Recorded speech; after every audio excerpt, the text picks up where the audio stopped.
Welcome back. With me I have Jennifer Whitney, and she's going to whip up some delicious muffins here. What do we got? Well, today we're going to make gluten-free, egg-free banana muffins. Oh. And I came up with this recipe because my kids love banana bread, and I wanted to come up with a healthier version than the traditional recipe. Mm-hmm. So first of all, we're going to start with 2 cups of gluten-free flour.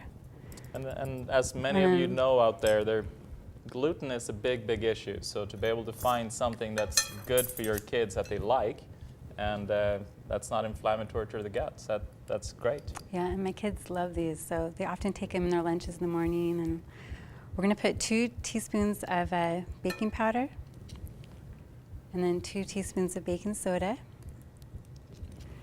And then we're going to throw in a 1/4 cup of walnuts, and this is optional. You don't have to if you don't want to, but I like to kind of throw them in because they add those extra fats and fiber, and they're just really good for you. And then we're going to go to our wet ingredients, and here we have 2 very ripe bananas, and we're going to put these in. So you just mush them up. I mean, you get them really ripe and mush them up. That's pretty fun. Kids love making this too. Yeah.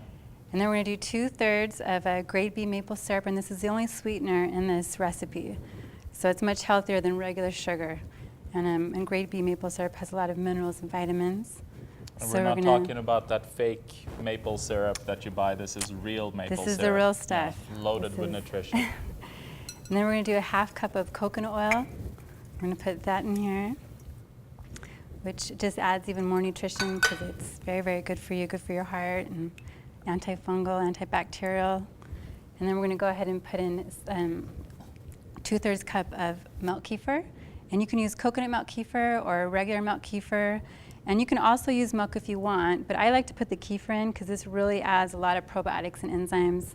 And if you pre-make this whole recipe and let it set for a couple of hours, it's actually going to kind of pre-digest this entire, all the flour and everything. So when you actually bake it and eat it, it's very easy to digest and actually really good for you. Kefir kind of naturally leavens food, so they come out really light and fluffy, and they're really good. So you're going to mix this, and then you're going to go ahead and put it in some muffin tins and put it in your oven at 400 and bake it for 25 to 30 minutes. And you have delicious gluten-free banana muffins. Would you like to try one? I'm going to eat one right after. Believe me, these are awesome, and I've had them before. So they're really good. Yeah. And what's cool is that you're giving your kids something that they love, and it's actually helpful. It has all these good bacteria in it, and it has the coconut milk. It has good minerals from a real maple syrup and so forth. So that's amazing. They're Thank delicious. you very much, Jen, and You're welcome. I definitely suggest you try this at home. After this, we'll be right back.